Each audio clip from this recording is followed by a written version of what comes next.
Well, hello there, my dear. Hey, how are you? I am doing fantastic. As you can see, my background, I am back home in Cleveland, Ohio, uh, Yes. ready to go. I know the last two episodes, I've been traveling. I was in Florida. And also, I think I came to stop and see you lovely people in South Carolina. What's going on, Blaine? Yeah. And yeah, so it was a wonderful 2 weeks and really needed because the spooky season's coming up. We Yes. get going here in May, and we don't stop until the end of the year.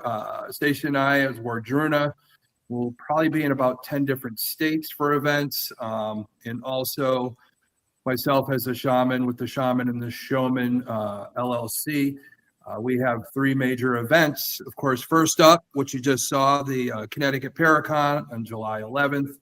And then August 8th and 9th in Hartford, Connecticut will be the Connecticut Witch and Culture Festival. This will be our third year. And then finally on November 14th, the Salem Horror Paracon will be coming up. I think that'll be our sixth or seventh year. This year, Connecticut, I think, is our sixth year. So going to be fantastic, as you see a lot of great guests. And we're excited about that, and we're excited for you guys all to come out and see us. First, www.paracon2ns.org. Get your tickets. If you're coming from out of state, there's a button to click the hotel where we're holding the event. You can get rooms there, so you can roll out of bed and be at the event. So we're ready for you. There you go. Yeah. It's going to be good. I'll get to come to. I'm planning on coming to Connecticut. Hopefully, I'll get to come to Salem. I don't know about some of the other stuff, but I'm always here supporting you. You know that. Yeah, we're all over the place. I might be doing my show at some of those locations, but depending on the longer travel, like New Orleans and places like that, I probably could do it from my own house when the Cleveland Paracon comes around. Oh yeah. But we got a lot. We have the Hollow in New Jersey. We have the Underworld Culture Con in Scranton, PA. So there's tons of them. A lot of stuff at Haunted Hillview Manor. We're going to be at all their events, especially a big one coming up in June. Go on their website, www.hauntedhillviewmanor.com. We're going to be joining Johnny Zaffis for a night with John Zaffis. There's a lot of things going on. HillCon, there are psychic fairs, all kinds of stuff going on there. We'll be part of. There'll be one evening, I think, the psychic fair after. You'll get to go on a ghost hunt with Wardruna. So Nice. We're going to be there and have some fun because we always like to have fun on our adventures. So Absolutely. Yeah. Loved having you guys down here in the South. That was awesome. Yeah, I know. We loved all the history that you guys showed us. A lot of the pictures people saw. It's just great spending time with you guys and all that instead of like being on camera with you. It's just that energy of being around family and stuff. It is. It renews you. It does for the season. It does. It does. But one thing I want to cover from last week, just to follow up, I did have some questions after the show. One of them was about multiple personality disorders. The reason why I didn't really cover it last week, specifically because they're still looking at stuff on that diagnosis type of thing. Really, they've kind of gotten away from it because it's so rare. Got a better chance of seeing a real demon in the paranormal world. But the reason why it's so rare is they're starting to find out that if you really look at it, a lot of people with trauma, when they have several different situations at a young age of trauma, it's almost like they go back to that point. All right. And they manifest it with something they could disassociate with. So let's say, God forbid, you were sexually assaulted when you were younger. Okay. Some people, when they get older, if something triggers that, what will happen is you might go to that time, or you might manifest as that thing where some women, where that happens and they're triggered, they might become more sexually promiscuous. They might like act more sexual and all that to kind of, or sometimes if one of the people has a situation that happened when they were very young, they might go back to like a childlike state. Right. So they're going to that, or they're manifesting that trauma has that thing, like more sexually promiscuous because of a sexual assault. So a lot of times when you have so many different things happen, even to the point where if you witness death, you become a little more morbid all of a sudden. You become more talking about death more, where you never really did before, because that's your disassociation to handle it in your mind. So really, that's usually what occurs. You're changing for that moment. So while you're in that disassociation because of that trigger of that trauma, that's really what's going on. So it's very rare that it is an actual full-blown multiple personality disorder. Really in the serial killer world, it has really been distinguished really too much. There's been talk of it, but somebody could disassociate at a moment and just kill somebody, but not in a serial killer way, I don't think. Maybe at a moment of they disassociate because they saw a crime when they were younger and they disassociate to commit the crime also. Right. That's a possibility, but there's nothing foolproof. Anything in the mind isn't really foolproof, just like our paranormal world. What's going on, Danny? It's just like our mind. We don't know what it does half the time. We only use about 15-20% of it. So who knows what the other stuff does? That's why psychology and uncovering all this stuff is so big. Right. But tonight's episode is a big one. You and I know, both of you and I know, because my first introduction to a crime scene was both of us. We worked as medics. Yes. On the ambulance, and you walk into a lot of this stuff, whether you walk in willy-nilly and don't know it's a crime scene because our dispatcher didn't give us enough information, or we get there and the police are there and you have to sign certain things before you go in, or they let you in. So there's a lot that gets behind it. So having that experience and then getting into the point where I started working in the Department of Corrections in Florida, and then learning all this stuff I'm teaching you guys tonight, just the way to look at a scene, because a lot of times the crime scene is a jail cell or anything that we worked with. But I'm going to go into pretty much the whole parameter of it, your giant scenes of almost a whole state or a corridor. There could be highways and all that, because sometimes serial killers are truck drivers. So your crime scene is their stops once you figure out what's going on. But we're going to get into all that.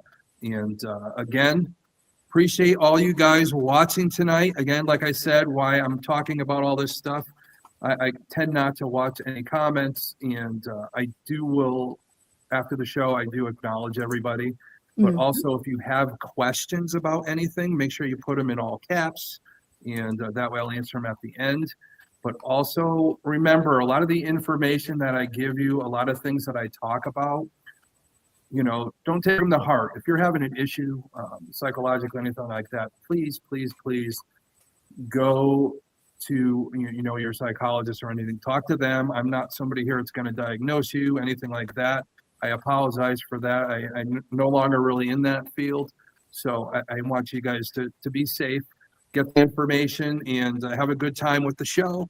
And in that case, what we're going to do, Gwen? Let's zoom in, uncover the criminal mind. All right, guys. So again, I had the trip 2 weeks, Florida, South Carolina, all around. And, it dawned on me, I kind of think back on these types of things like we're talking about back when I first learned about, crime scenes and all that. And probably one of the biggest things is, when you get there, the main thing when you start out and witness something and you get there and it's a crime scene, you have to have scene preservation. It's just like, you got to make sure the scene's safe. You have to connect your initial perimeter is the most important part. We have to keep everything around it safe, any evidence that we might find. So the first priority is to prevent what we call Lockert's exchange, what that might be or what you guys be guessing it is. Instead of looking it up, I'll tell you the principle that every contact leaves a trace. So that's the thing, is anything in that perimeter could leave a trace of evidence. So we have to be mindful. We have to really look at the small details and all that. So the first thing we're going to have to do is we always establish what we call two perimeters. Now, the first perimeter, of course, is the hot zone. That's your immediate scene where everything is. And of course, the outer zone is the warm zone where a lot of the staging goes, where the tables are set up, where we might pull a truck in, or in case I worked in a prison, where we set off to the side just to make sure everything's clear and we keep the area clear. And that's probably the biggest point. You know, you want to establish a single path of entry, you know, so nobody's like walking in from here, back door, front door, through the window, whatever you're trying to approach. It's always a single path, and usually we have somebody set up there to make sure that nobody goes in any specific way, cordon everything off. We use it as a common approach path. It's to minimize, of course, foot traffic. The path would avoid areas where the perpetrator likely entered or exited. So we really don't want to set up our pathway where we might think the perpetrator came in or out. So we have to be mindful of that. So of course, there you're logging. The big thing is we have to log all these people, because when we get evidence, somebody comes in, touches something wrong, we have to know who was there, have their fingerprints and all that to make sure we could rule them out and to strictly find exactly if it's evidence or if it's just somebody that came into the scene and left their own trace evidence unwillingly. So we have to start a strict entry exit log. No one, regardless of rank, doesn't matter who you are, don't come in there, Mr. Tough Guy, I'm the FBI and all that. No, you can't do that, because it could ruin the chances of finding who the killer is, or in the case we're talking about, the actual serial killer. So you should enter without, they shouldn't enter without documented reason. And of course, we have somebody there to make sure we prevent all that.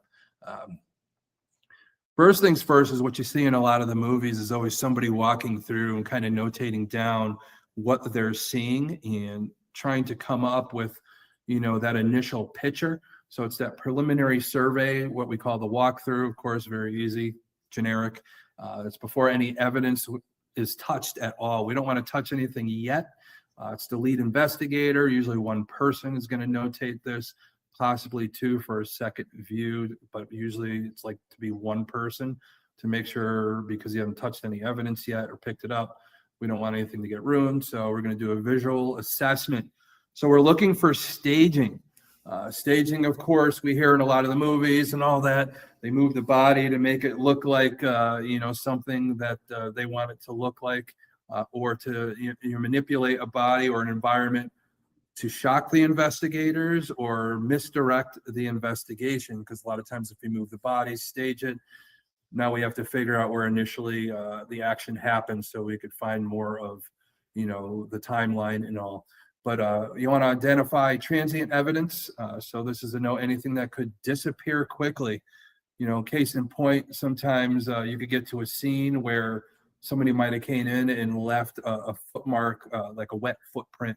So we have to be aware that we have to quickly be able to identify that, because sometimes in a warm area that could dry up and we may not lose track of that, because sometimes we could get, you know, that print, a footprint off that, skin underneath and all that. Sometimes there's possibility. So, you know, such as the odors, the melting ice, or footprints in high traffic area again. So that's a big thing, especially when you're talking about Bigfoot. You know, you want to get those if they're in the ice, but that's besides the point. So to get off kilter on that one. But you have your macro to micro. So start with your overall layout of the room before focusing specific items. So again, with anything, it's the funneling. So we start out big and we start getting more and more in depth of where, you know, we're strictly going to start looking, so we could get a little bit more comprehensive. So now, comprehensive documentation. Documentation must be completed before any evidence is completed. What is that? That's when you see, once they do the walkthrough, you're going to have people come in and start photographing in the scene before anything is touched, because we want to see exactly where it is before that evidence is collected. So we're going to capture the scene. It's in 3 stages that you have to do. So you have your long range, the surroundings of the area. We have our mid range. So that's the relationship of the items near each other, and close up, with and without scale. So of course you'll see some of the scenes, there'll be a little measuring piece next to it showing like how, you know, big it is or anything like that in proximity. When you have it without, so you're getting really in depth, because we have to know measurements, because a lot of times math and physics is involved with a lot of this, to really know trajectory and how things were done, maybe how somebody's arm moved with a knife. So we're also going to do videography. So it's a slow, continuous walk Like I do the walkthrough, you have the camera with you, so you're actually seeing and can talk at the same time what you might be seeing. Basically to play back later, of course, you want to make sure you see everything and it's able to recall what you saw, exactly how the scene looked. So you want to provide that spatial sense of the environment, and the photos, sometimes can miss those things. And with a video, you could pick up a lot more, because we can't sometimes take a picture of every, half an inch or anything. So this is going to help a lot more. Of course, there's going to be a lot of sketchers. So back in the day, I used to sketch everything out. So you want to create that bird's eye view. So it's almost like doing a blueprint and looking down, like we're looking down into the room, and we might check off where the body was, where we might have found this, might have found that. So it's that 3D, looking down and get that bird's eye view. We got to get precise measurements. So we're measuring out, we could put on there proximity, how many feet, how we mark the room down. So we're going to triangulate a lot of these things. So that triangulation of every piece of evidence is always helpful to look on that downward view. But nowadays we got a little bit better technology, of course. We have that LiDAR type of technology, the 3D laser scanning. So we could create a digital twin of the scene, allows us investigators to revisit the spatial relationship between the victim and the environment long after the scene is released. So other than videography, we could have a 3D laser scanning and all that. It really measures things out, proximity. So we could really look at that again. Now, one of the big things this is like a big part of it. I know a lot of us saw this. If anybody watched the serial killer show Dexter, he worked with blood splatter. That's another big thing in analysis, especially when you're looking through and doing all these things as we look at the blood, the physics, math calculations on the velocity of the blood drops, etc. Patterns to look for. We have that cast off, void patterns, especially if a body was moved, that void pattern could tell us where the body originally was. Expirated blood, of course, we want to know if it came from the nose or the mouth. There's a swipe or wipe thing that we talk about. That's how bloody object is moved across a clean surface is a swipe. A wipe happens when a clean object moves through the existing bloody surface. So those are very important things to look at. So it helps us, with the blood splatter along with the 3D thing, restructuring the scene with 2D and 3D applications mentioned before, especially if there's gunshots and all that. Same type of thing with the blood splatter, with the gunshots, where it went in. So we have to measure all that out. So we're really taking in the scene on those aspects, which is very important, because the next thing we're going to have to do is that systemic search pattern. So that's when we're really going to start looking exactly inch by inch what evidence that we're going to be able to collect. So we want to ensure that no micro evidence like hairs, fibers, DNA is missed. So use a formal search geometry. So a lot of you guys see this, especially when searching for missing people. We call it grid search. So it's ideal for the larger outdoor scenes, especially when we're looking for somebody, looking for evidence. The investigators or the searchers are going to move in a horizontal, then vertical line. So we're covering everything in that cordoned off area. So there's the grid search pattern. Of course, this is our gold standard for outdoor and large scale scenes. It involves overlapping passes to ensure that small trace evidence like a single fiber or a discarded cigarette butt isn't missed. A lot of times those cigarette butts are important because it tells you what brand they were smoking. Of course, there could be DNA evidence on that, especially, God forbid, if it's raining out, we're screwed. So that's a little harder time to collect stuff like that, but still take into what kind of cigarette they were smoking really puts together as we're trying to figure out who committed the crime. There's a spiral search also. That's starting from the body and moving outward in a widening circle. So we start there and we kind of widen ourselves out. All different kinds, just depending on what the scene really looks like. That's like the hardest part, is determining that without contaminating anything and how we're going to search. So there's the zone search, of course, that's breaking a room or an area into quadrants, A quadrant, B, C, D, and processing each area individually. So that's another important part. A lot of this stuff you'll see in movies and all that, but you probably never heard of it down to the nitty gritty like we're talking about tonight. So it's interesting. So when you do get to watch a movie and you see all this happening and all, so you really understand how they're breaking down the crime scene little by little, starting that searching and getting there. And now we're going to get to our evidence collection.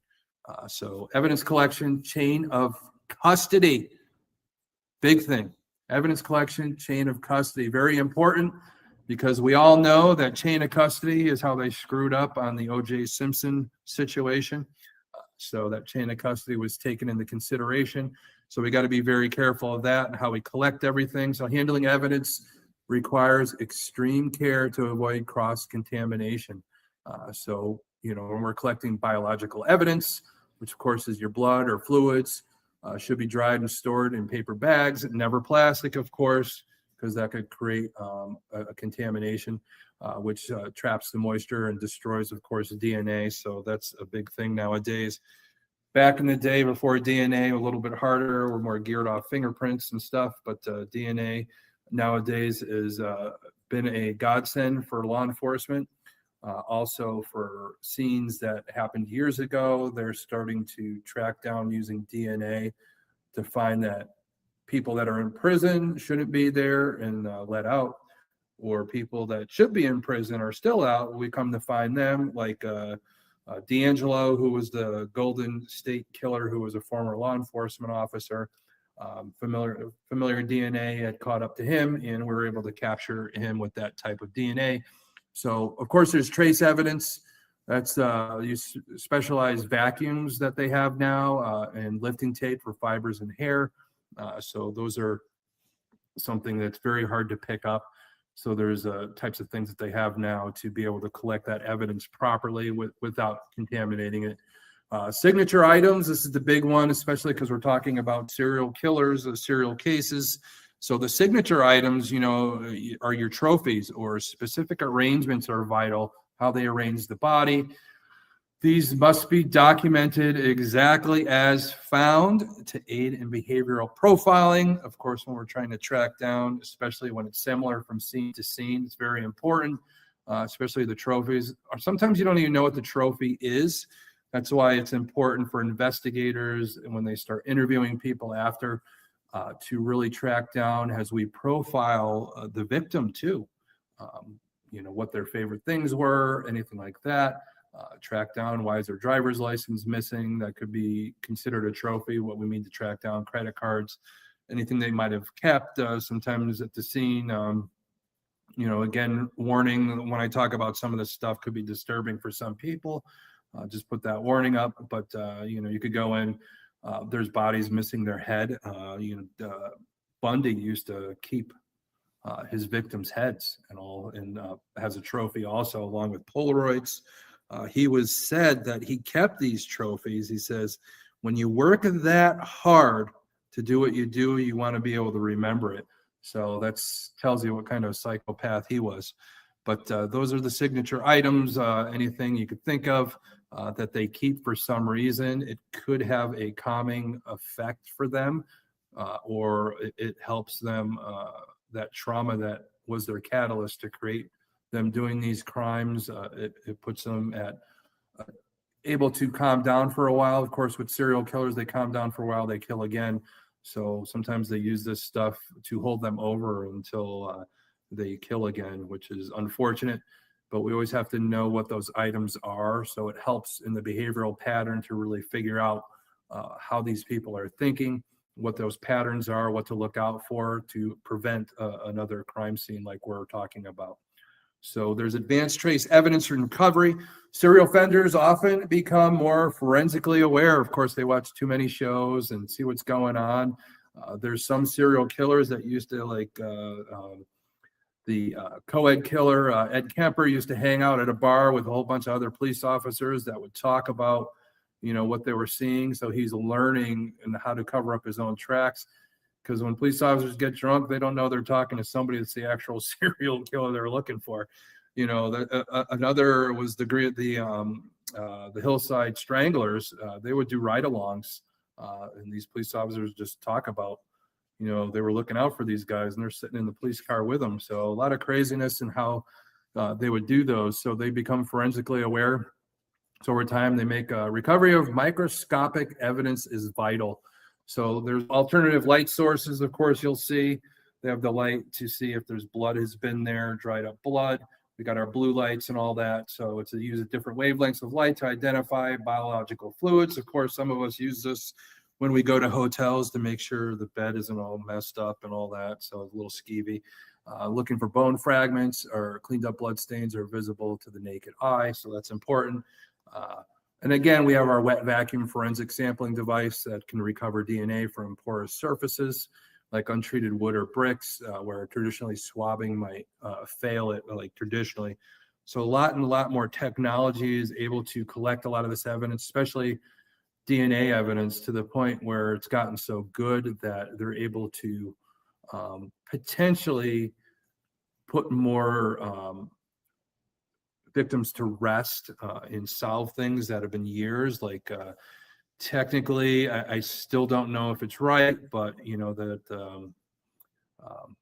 mitochondrial DNA that supposedly they looked at on Catherine Eddowes' dress for Jack the Ripper and figuring out who the killer might have been.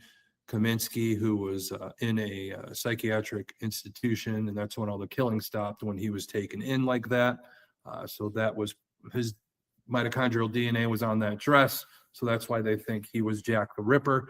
So a lot of this stuff is being solved years later, some of these unsolvable ones. And hopefully the better it gets, maybe some of these other serial killers that have gone undetected, like the Zodiac, we might figure out who they were too.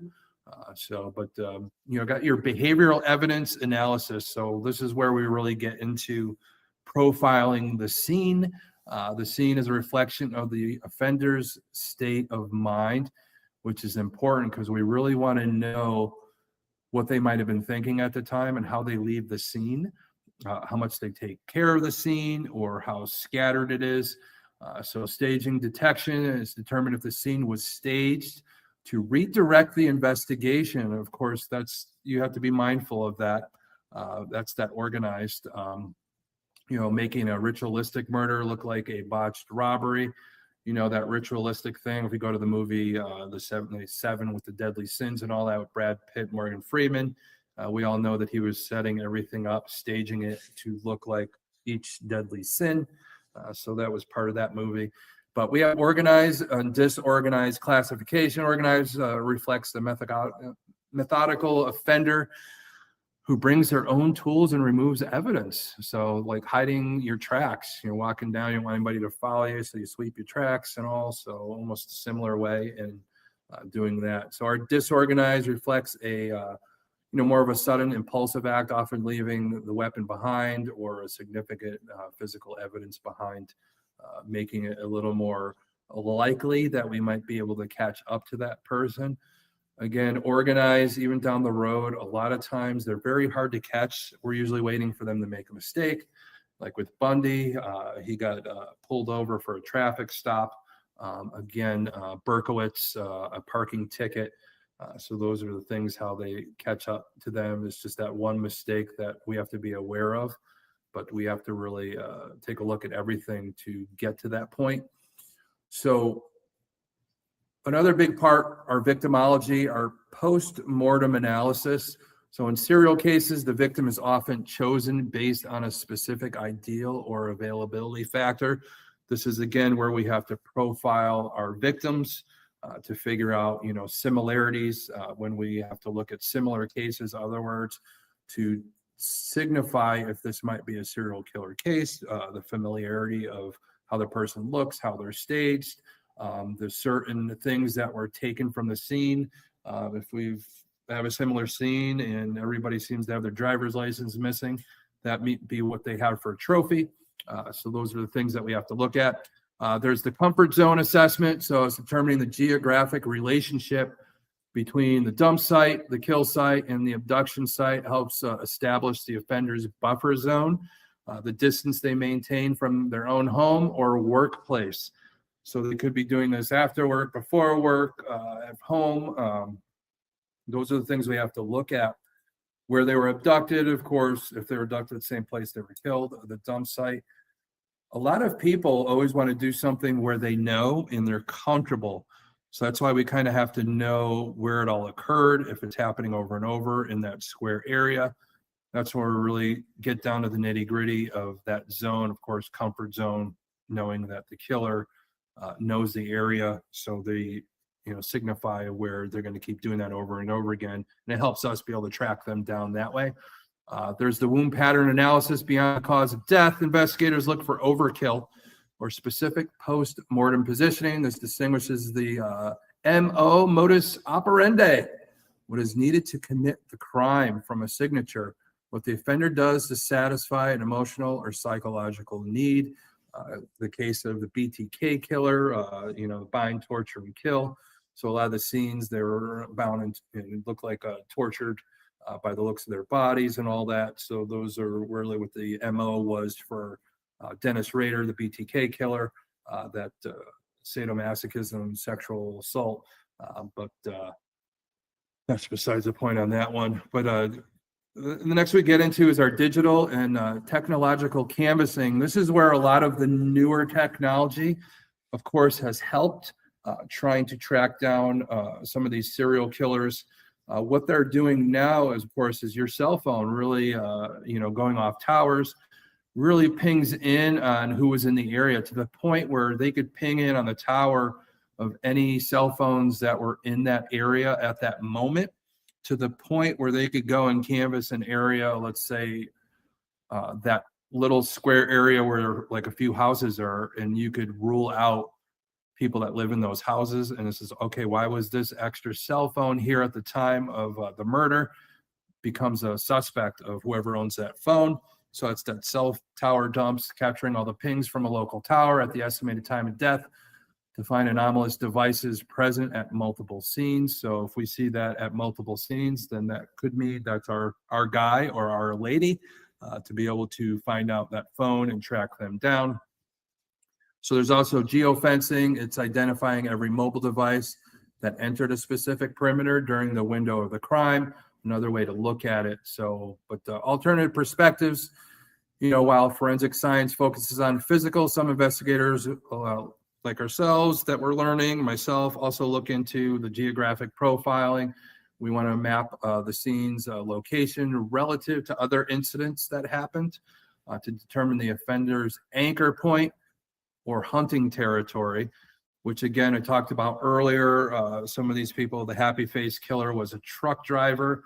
So it's really hard to pinpoint in, but a lot of times when you go to a scene and a lot of the bodies are found by major highways. So that's something we want to look into. Of course, if you get multiple ones at different points of the highway, we start determining what truck companies work that perimeter back and forth. We can narrow it down, because sometimes, again, they want familiarity. So if they're on that major route all the time, sometimes we could track down people that deliver on that route and pinpoint in. And of course, with cell phones, again, we could pinpoint in on that truck route, the truck driving company, people that work for the truck company at the time of determining the body point of death. You could really pinpoint in now. So technology has really helped on being able to track these people down. And of course, next week, once we do track them down, next week I'll be talking about, once we do, it's going to be the chess match of matching wits with a killer, serial killer, how we question them to really pinpoint in. Because as we gather all this evidence, this is going to be our truths, especially if we get DNA, anything like that. We could pinpoint in on who we got, know that we have them, but to be sure, of course, we're going to take them in and question a little bit more to pinpoint in and have enough evidence to bring it to court. And a lot of this evidence we're gathering is to get those subpoenas to be able to pick up a lot of these people. The final part of it is the final survey and release. Of course, before we clear a scene, a final review is conducted to ensure no equipment was left behind. All evidence is accounted for. Once the scene is released, it is nearly impossible to regain its legal integrity for future warrants. So that's why we have all the videography, all those things, everything's pinpointed in. So we want to make sure we have all that. So the layout of a crime scene serves as a primary behavioral fingerprint, of course, for all law enforcement agencies. Investigators analyze these scenes to determine the killer's organized and disorganized nature, their level of forensic awareness, and potential signatures, of course. So our MOs, what their signature thing is. Like some movies, they leave a ace of spades at every crime scene, those different signatures, and also how we're determining that and how it pinpoints in. So I want to go into some of the big things because, of course, to give you all the boring details, but let's go into some of the famous crime scenes and how we all looked at those, law enforcement looked at those. So I got 3 of them for you. Of course, the first one is famous. This one goes out to my friends, the Radicals, who own one of the forks confiscated from Jeffrey Dahmer's apartment. But the crime scene there, of course, the scene in apartment 213 was described by responding officers as the macabre gallery. Unlike many serial killers who dispose of evidence, Dahmer's residence was a static repository of his crimes. The layout, the scene was characterized by high levels of organization amidst biological chaos. Even though everything was organized, there, just everywhere was evidence, was categorized by state. So in the kitchen, law enforcement, of course, found human remains in the refrigerator and freezer, packaged and organized in a manner similar to commercial meat. Of course, the famous hashtag by my friend Blaine Rowan, when we talked about Dahmer before, back on our other podcast, of course, hashtag leg of Joe in the refrigerator. The living area was a blue plastic drum was used for chemical disposal, positioning as a centerpiece of the room. The chemicals that were in that blue is what he used to do was he tried to turn his victims into zombies. So a lot of that chemical was to strip stuff away to the bone, but also he would use acid and put holes into some of his victims' heads and put acid in there, hoping that he could make them zombies so they'd stay with them forever. So that's crazy part of it. But then of course, the bedroom, there was Polaroids of the victims were found in the bedside drawer, laid out as chronological trophy collection. Of course, if you saw the Monster TV show, they had the guy that played Jeffrey Dahmer say, I just want to take a few pictures and all that, a little creepy line. I don't know if he really said that in real life, but that really made the character even more creepy of the reality. So that was crazy on that part. So the investigative focus, the scene is the textbook example of the staging for self. So he staged his whole apartment for his own special needs and all that, where he had everything specifically for him to keep his weird, crazy thoughts at bay there for himself, whenever it was a sexual turn on. But the killer wasn't trying to hide the crime from the police. He was organizing it for his own, of course, psychological needs. So the next crime scene, the big one, we been a lot of movies about this guy, the John Wayne Gacy residence in Norwood Park, Illinois. The Gacy crime scene was largely invisible to the naked eye until investigators began a physical excavation of the structure, because, of course, when they went in, they could smell stuff, couldn't really find it. But the layout of the primary crime scene was a crawl space beneath the house. In the crawl space, victims were buried in a sardine fashion, almost melding together. Even to this day, they're still trying to pick apart some of the people that were possibly down there.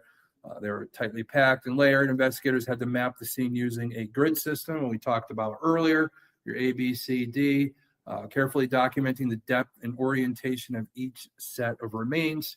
So in the garage utility room, there were areas were identified as their primary kill zones, which when he would take these people in, have the parties with them, do the handcuff thing and all that. So they're featuring in that area where the restraints and evidence of physical struggles of his victims.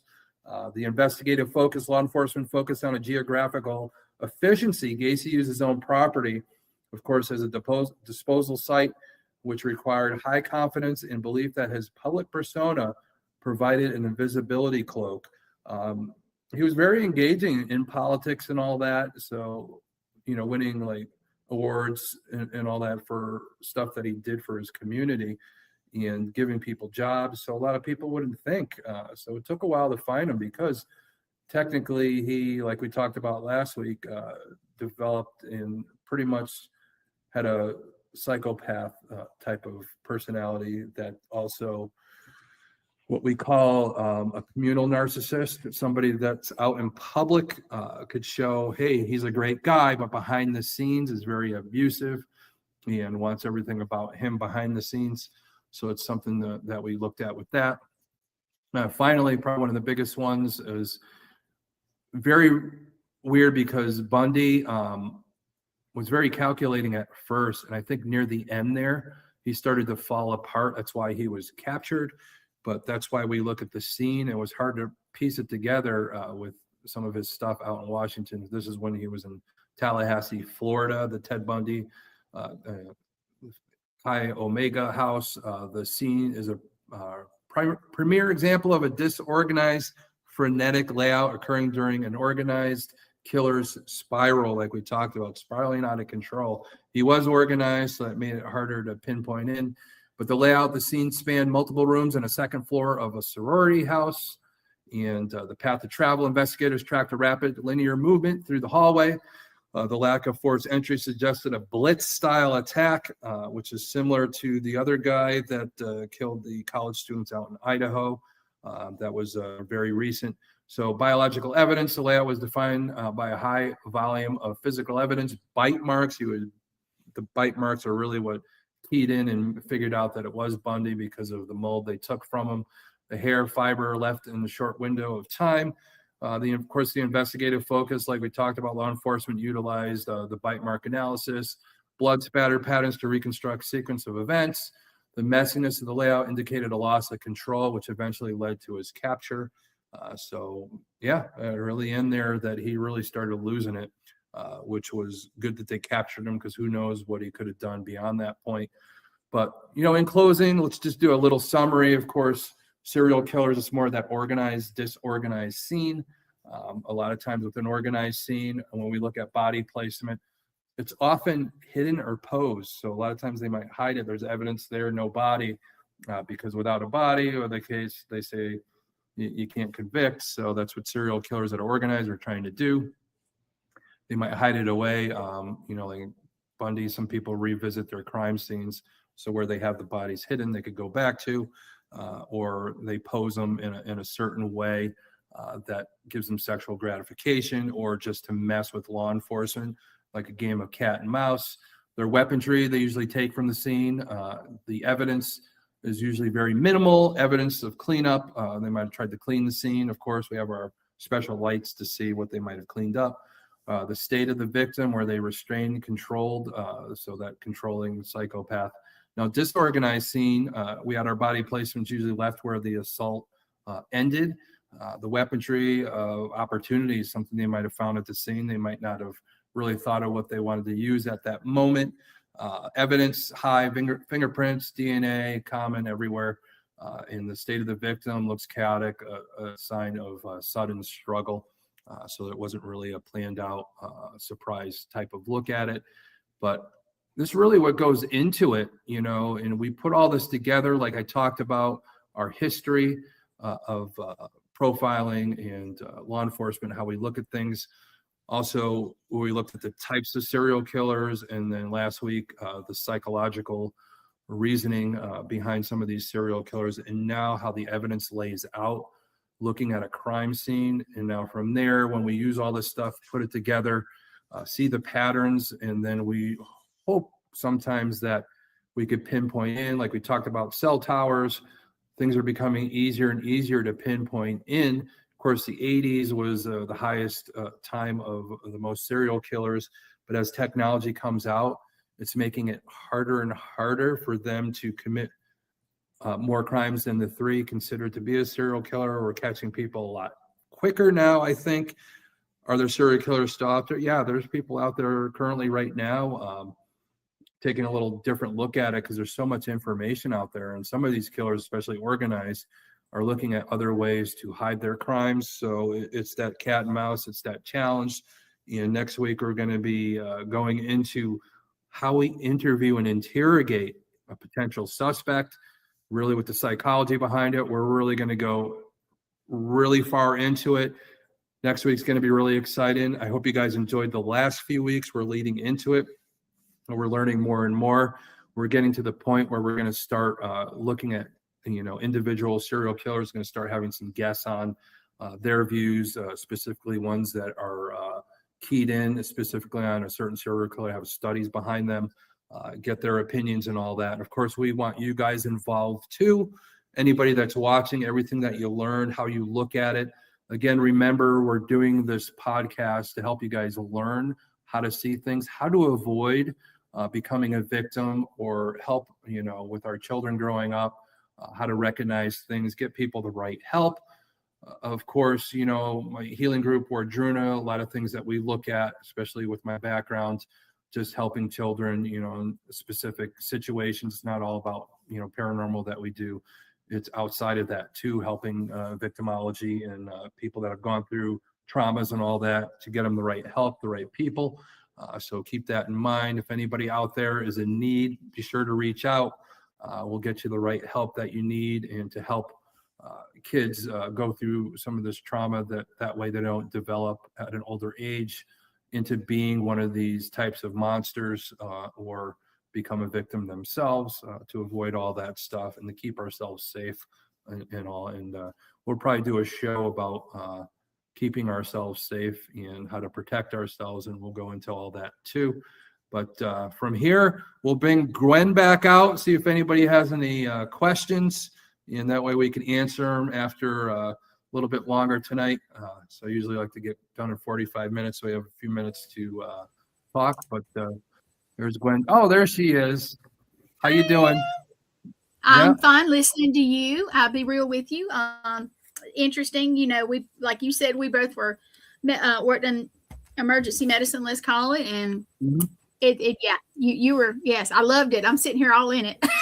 Yeah. He said Glenn, and I was like, oh, I need to click. Yeah. Yeah, I know. I was really looking forward to this one, because this is probably one of the most important things. This is where everything starts getting put together.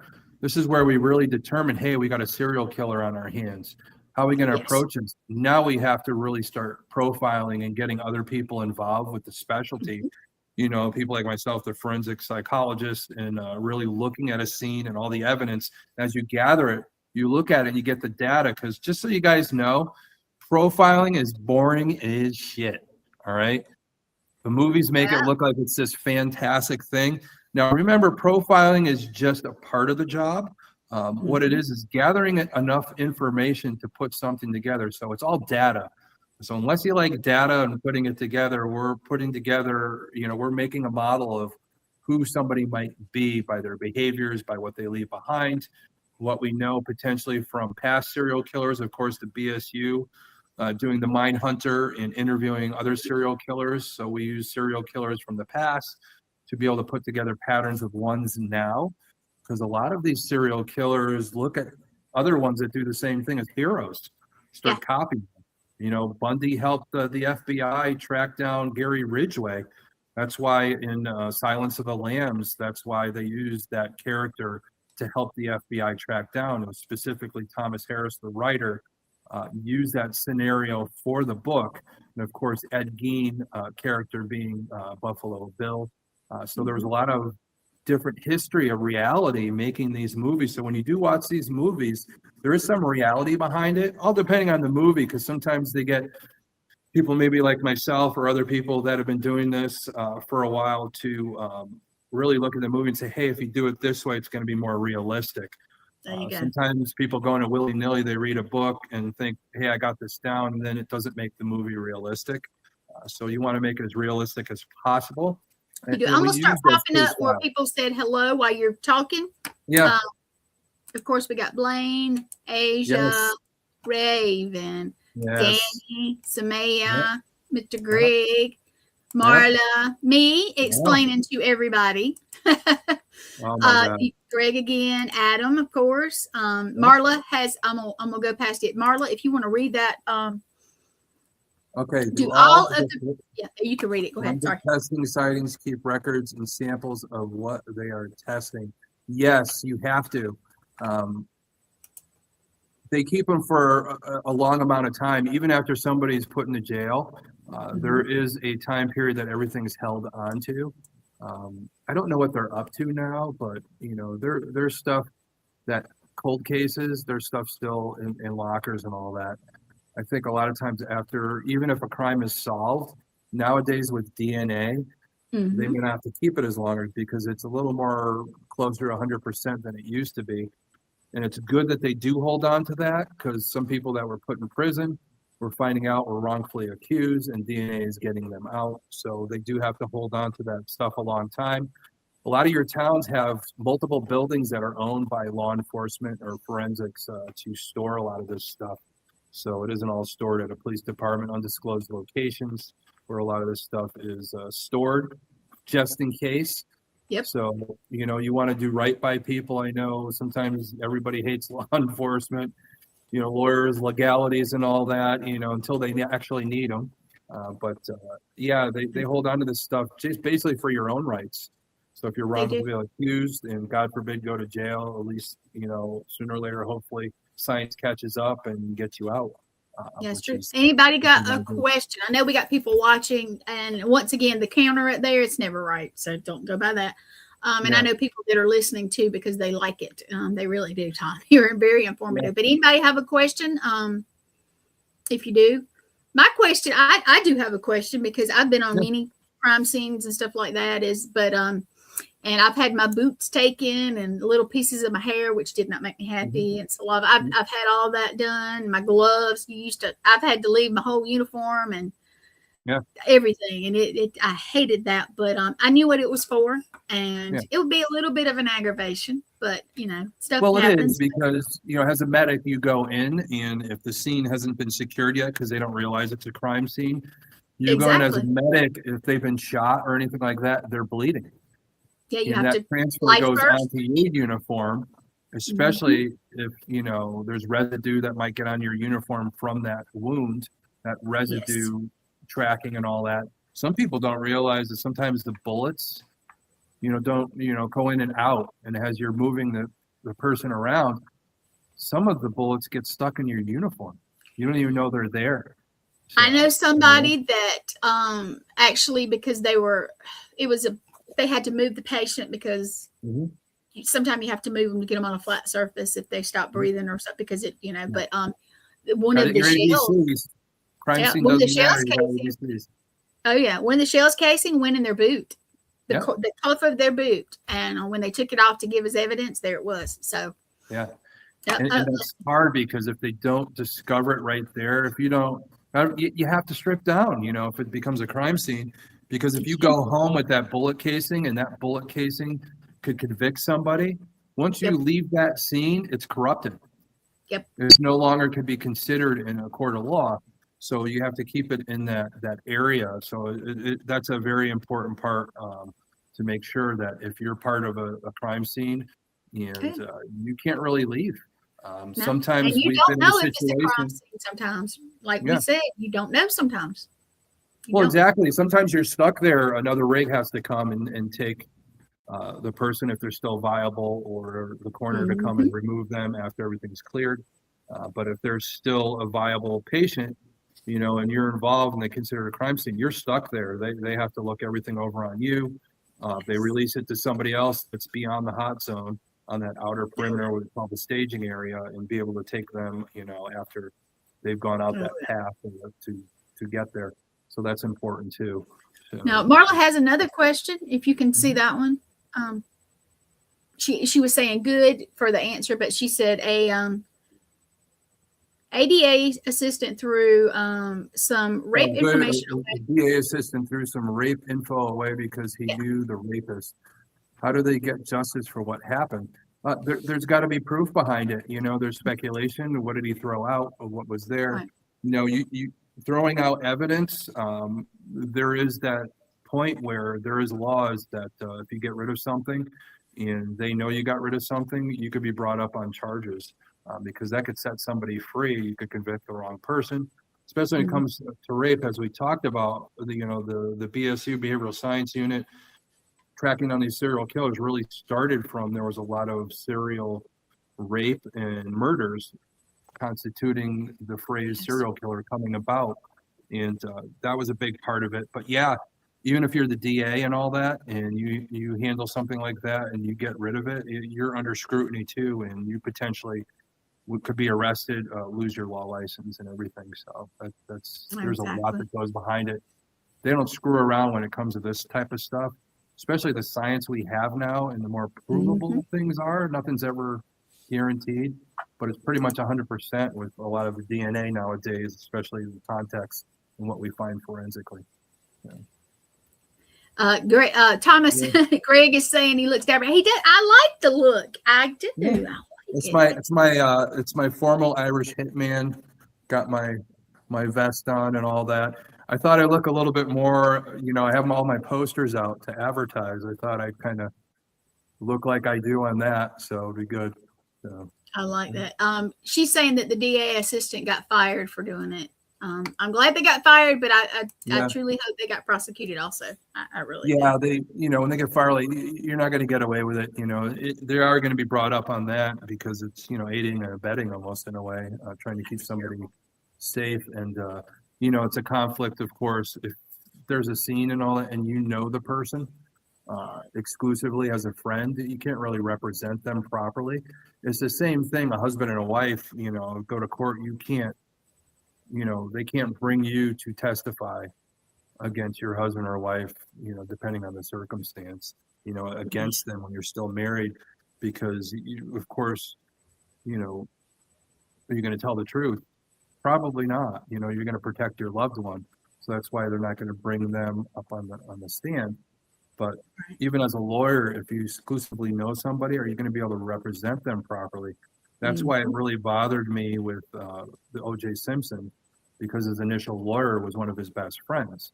So how are you going to do this properly? Yes, they brought in a team and all that, but that was like screwed up from day one. True. And I still go back on that one, was really messed up. A lot of the stuff was contaminated. Yes, he had a lot of great lawyers. That's what money could buy you sometimes, but really in the end, really, where did it get him? Got him really nowhere anyways. That, we all know, looking at a lot of that evidence, that he was guilty. But of course, the court of law said otherwise. But nowadays, those are the things that teach us to be more careful of what we're doing, instead of the willy-nilly. Because I know a lot of law enforcement, there's really good people, and with any job, there's not so good people. And going in, especially as detectives, some of them have this big ego. They nonchalantly pick stuff up, and the next thing you know, it takes a good lawyer to say, hey, I see the type of guy. They're profiling the police officers that pick up the evidence to get their person. Their job is to get the person that's on trial out of it. So you screw up, you got to be very careful, and you have to be mindful of everything that you do in these crime scenes, especially in a serial killer situation. How would you feel if you had some evidence there and you screwed it up, you didn't collect it properly, and a serial killer goes back out there and starts killing a few more people? That's on you. That's on you. That's your responsibility. It's stressful. That's your responsibility. Yes, he does look like Peak. Yes. That's why I love that show. I'm gonna thank you. Instead of my first name Thomas, I'm gonna be Tommy. So that's Tommy for tonight. Tommy Gunn Patrick. There he is. There you go. So, gotta give my. Well, guys, I know we're at an hour. Yep. Yeah. There you go. So do you know what you're doing next week? Can you tell the folks what to look for? Well, next week I kind of hinted at it. Once we get all this evidence and once we get an arrest, then it becomes the chess match. We're going to be going over the psychology behind a proper interrogation.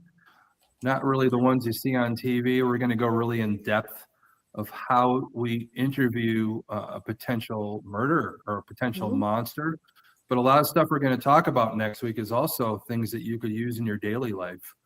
How you talk to people, especially if you're a manager somewhere, how to properly talk with people that work with you. Because a lot of times it isn't like yelling at somebody and say, I know you did it and stuff like, no, it's more of a chess match. But it's also to the point where it's done professionally. And that way you could use it in everyday life, especially when your kids are messing up. as they get older, you want to find out what's going on, but without creating more trauma than there already is in the situation, to be able to coax information out. And we're going to be going over all that next week. So it's going to be one of those episodes. Make sure everybody tunes in, because we're really going to pull apart the mind, the chess match between myself or an interrogator and a monster. So that's going to be a fun one, and see what happens with that. So I hope you guys all tune in. Again, thank you guys all for watching. I'll go back and look at all the comments. And again, I love that you guys all watch. Appreciate you so very much. And, Marla, thank you very much for all the questions. And anybody, just remember, you guys, get involved.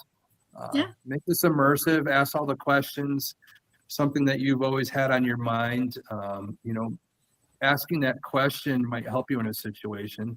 And I know there'll be an episode where Gwen and I will talk about, what happened to her. And, Hey, and guys, being on the show and being able to figure out what was going on just by what we talked about on the show. The last one that we did, Serial Killers, Supernatural, and Murders. Go back and watch those episodes on YouTube along with this one in case you missed it. Well, I will say this: if you have a question and you don't want it beside your name, I would never tell. You can message me, personal message me, and I will put it up, and nobody will ever know where it came from. And I would never say anything if it's something like that. And you need to know, that's fine. So we will do an episode about victims, being a victim, how to avoid it, and how to keep yourself safe. There will be an episode about that. I don't know when I'll do that one. It'll probably be soon. It's very important, and get you guys involved and get people on that. Unfortunately, if they want to, some people don't want people to know, but victimology. Hopefully I could get Leon, because she openly talked about what happened to her. I'd love to have her back on today, take another look at it, just to help people out there again. Like, the last show we did, we helped somebody in Little Rock, Arkansas, avoid a situation. So we want to make sure. That felt really good to be able to get in. Yeah, we'll have to talk to Lee and make sure she's good with it. Make sure she can talk about it. It's a big thing. And anybody out there that had a situation that is open to it, message Gwen or myself. We'd love to get you on when we do that episode, which will be probably pretty soon, probably in the next couple of weeks or whatever. So even if you don't want your name to it, we can do it anonymously. We'll figure it out if you want to just try to share it with that. And I'm gonna say something that it's got nothing to do with this, and I hope Tom will bear with me. But we had we went to a military funeral yesterday for a friend that had issues, and a little upset about it still. But if you need to talk to somebody, call us. If we can't do it, we'll find somebody. And we do, Gwen. And we've talked earlier and all that. We're always there for our family.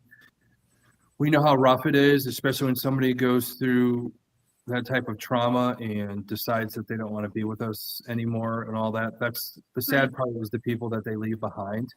I think their pain has gone away, and that's what we got to remember. We don't want it that way, but their pain is gone, whatever they were going through.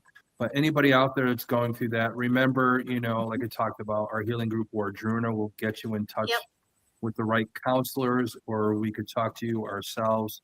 But we always want to make sure that we get you proper help, and we do have that ability to be able to do that for you. Any situation that you're in, make sure you reach out to us. Again,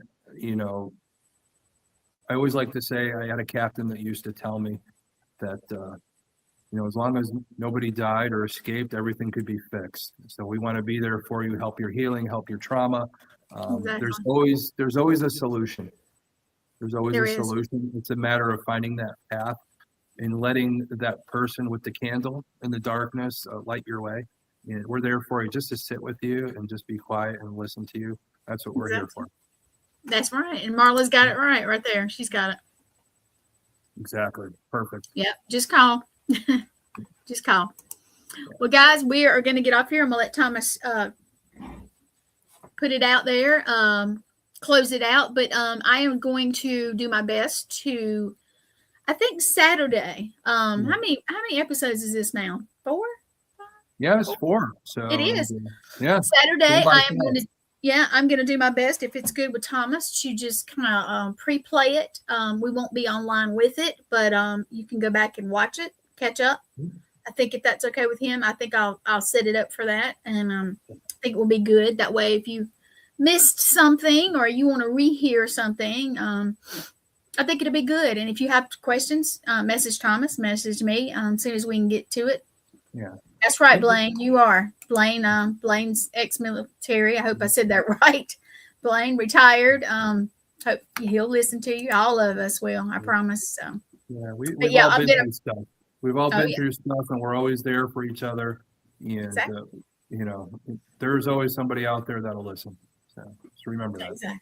But Saturday, I'm going to replay all Thomas's episode on Profiled. So, and we will be putting out the new ad as soon as Thomas gets it ready, and we get it situated. And next, we have Lynn Dorman coming up at 9:30, and of course, you know, we have shows most during the week. Watch all the shows. All the shows are great in their own way, and keep them going. And again, make sure you subscribe to All Access Network Television on YouTube. Yes. That always helps. Send your stars. Keep them going. There's my friend Sammy. I love her. We're going to see her very soon. Her and her husband James. I know he was filming some movies recently, so I haven't talked to them in a little bit. But we're all going to get together soon in New Orleans, and we're gonna light up the town, paint it red, and have some fun. A lot of good food and great company with that event coming up. Exactly. Yep. All right, Thomas, close us out. All right, we're closing it out. I will see you guys next week. And like I always say at the end of all my videos, even though I'm doing Profiled, of course, when we get all information, we really go down, and we're going down tonight, ending it because we're going down the rabbit hole again. We'll see you guys next week.